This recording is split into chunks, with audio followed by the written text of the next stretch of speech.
começando mais um Papo de Bola. Eu estou aqui, o Ed Polo continua nos Estados Unidos. Hoje foi pro SeaWorld ver as baleias, estava todo empolgado, ficou gritando lá, baleia, eu tô aqui, me molha. Você acredita? A baleia nem escuta, né? A baleia subiu, desceu, molhou todo mundo, ele ficou ensopado, parecia um peixe, mas saiu feliz da vida. Depois manda foto, hein, Ed Polo? Estou aqui começando o programa ao lado do Marcelo Duó. Marcelão, legal tê-lo com a gente. Vamos falar muito hoje, hein? Muito, Fefão. Feliz ano novo para você, pro amigo da Rede TV. Vamos que vamos.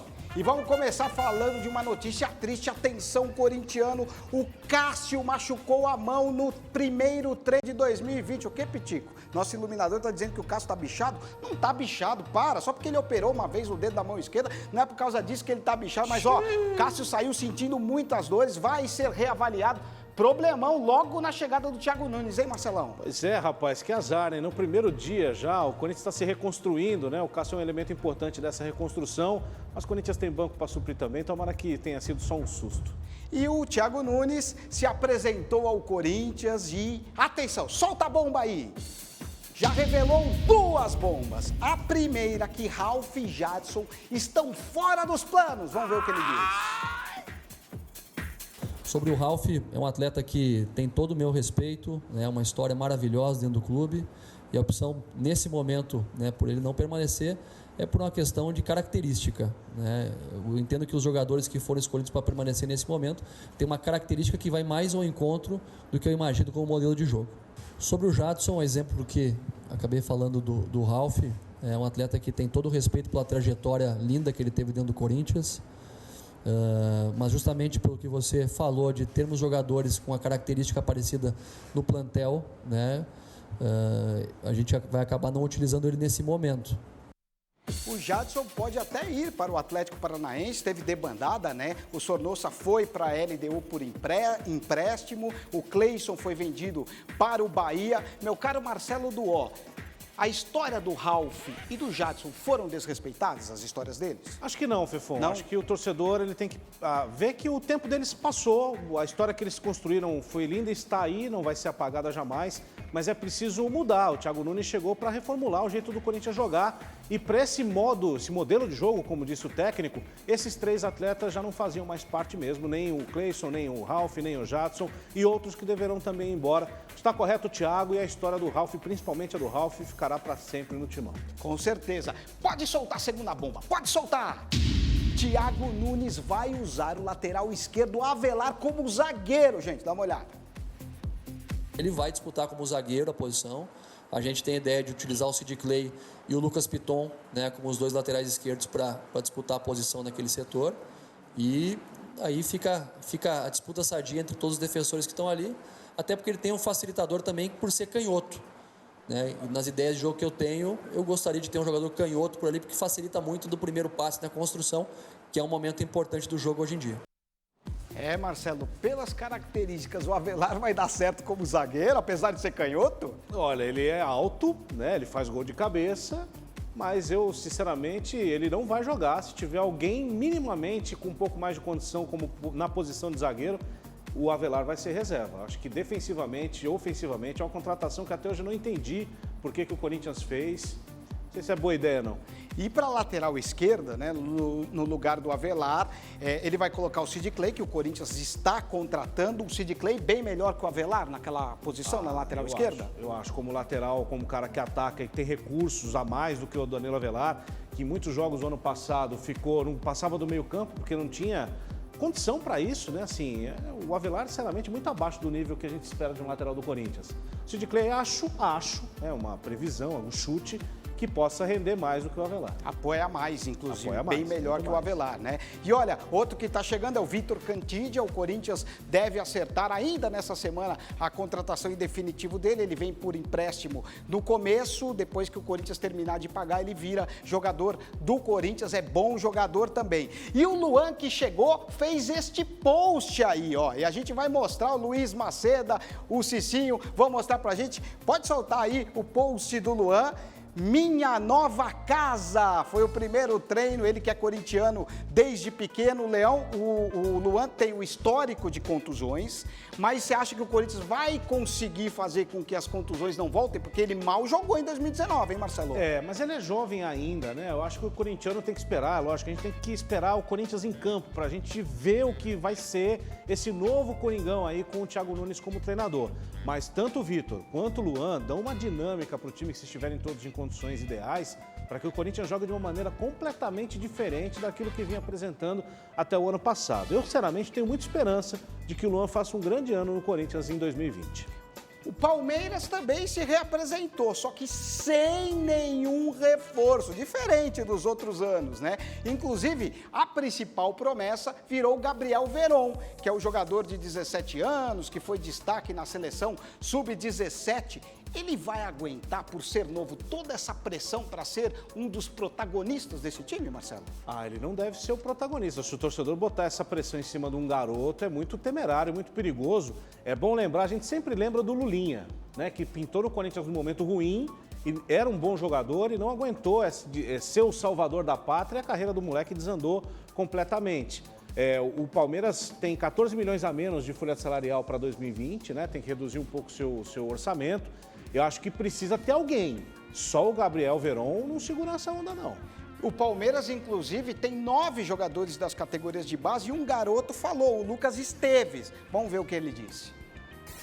Todos nós estamos muito felizes, principalmente com a notícia de poder estar agregando ao grupo profissional. E esperamos aprender muito com esses jogadores que são nossos ídolos.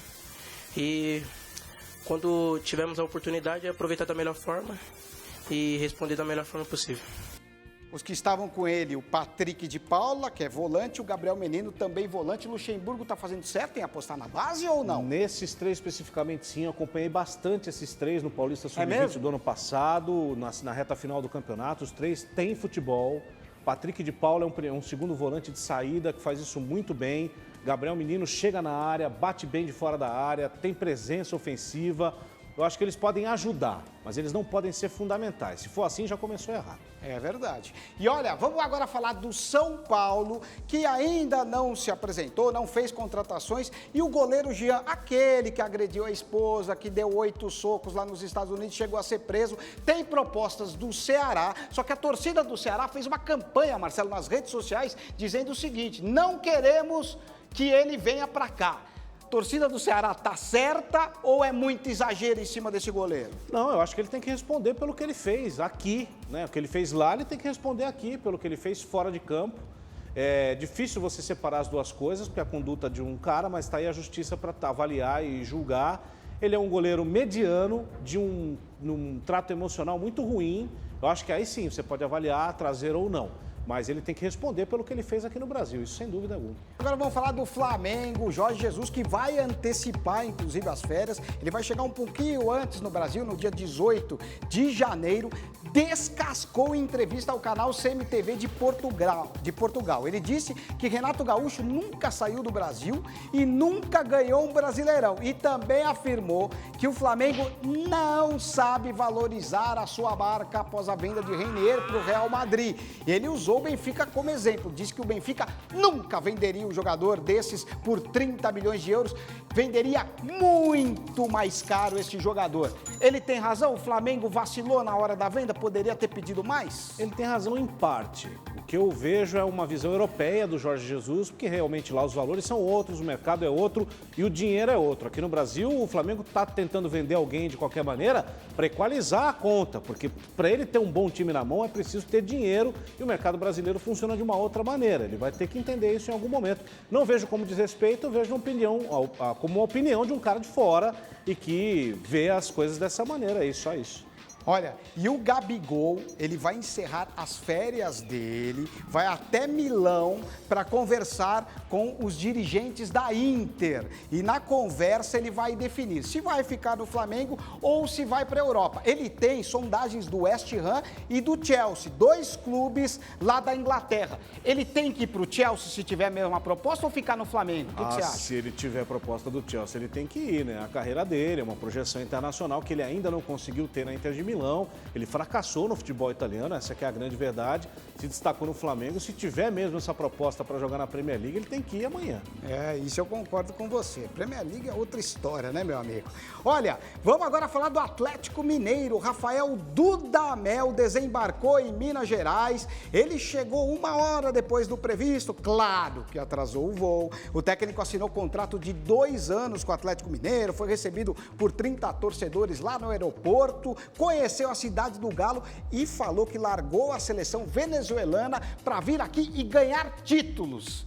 Pelo time que ele tem nas mãos, ele tá muito esperançoso, Marcelo. Eu acho que ele quis jogar pra galera na chegada, né? Porque faz parte do show também. Dudamel é um bom técnico. Nessa última passagem pela seleção da Venezuela não foi um grande trabalho, mas anterior sim.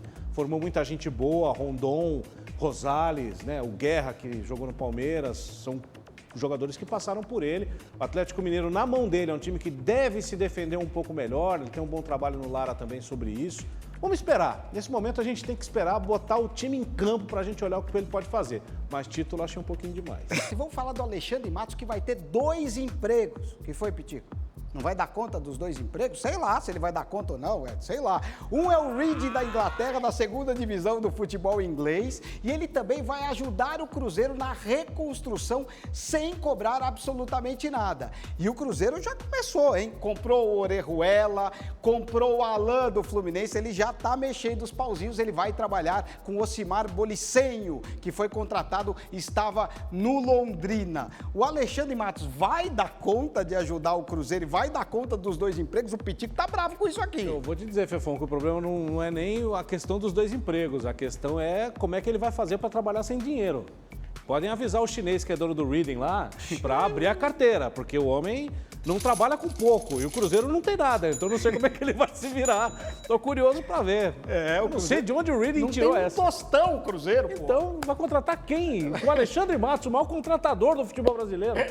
Alguma coisa não tá cabendo, Dá né? pra entender, mas ainda bem que ele não vai ganhar salário, né? Já é alguma coisa, já ajuda. Já ajuda mesmo. E olha, o Fluminense tá de olho no Hudson do São Paulo. Eu não sei se o negócio vai sair, mas eles estão negociando. Vamos ver o que vai acontecer. Os torcedores do Malmo quebraram a estátua do Ibrahimovic porque ele disse que vai financiar um outro time sueco. Os torcedores ficaram bravos, ele exaltou essa estátua e aí essa estátua foi quebrada. Exagero, né? Não pode fazer isso, né? Imagina um sueco para fazer um negócio desse, tem que ser bem grave, né? Porque eles não costumam perder as estribeiras, não. O futebol, e o Ibra é um cara que, infelizmente, não soube lidar com a imagem nesse sentido, né? Ele brigou com a seleção sueca, ele é um cara que era para ter sido talvez o maior jogador da história do país, e ele não conseguiu esse feito porque em alguns momentos ele deixou a seleção de lado. Você financiar o concorrente do clube que você, né, foi formado é difícil para o torcedor aceitar, embora ninguém vai apoiar um ato de violência como esse aí, mas vai passar pela carreira do Ibrahimovic isso, né? Ele fez o seu nome no futebol, mas não soube se perpetuar como ídolo, né? O Pitico tá falando aqui realmente que foi um absurdo quebrar a estátua também. Tá bravo o Pitico. É porque é caro, né? Os caras têm que ser presos, é isso, Pitico? Tá certo aí. Os caras têm que ser presos. Lá na Suécia os caras prendem Caso mesmo, de polícia, olha só. Tá certo. Muito obrigado, Marcelo Dó. Valeu, Pitico. Valeu, obrigado até amanhã. pelos seus pitacos também. Estamos encerrando o Papo de Bola. Olha, a gente volta amanhã, hein? Tchau, tchau. Fui.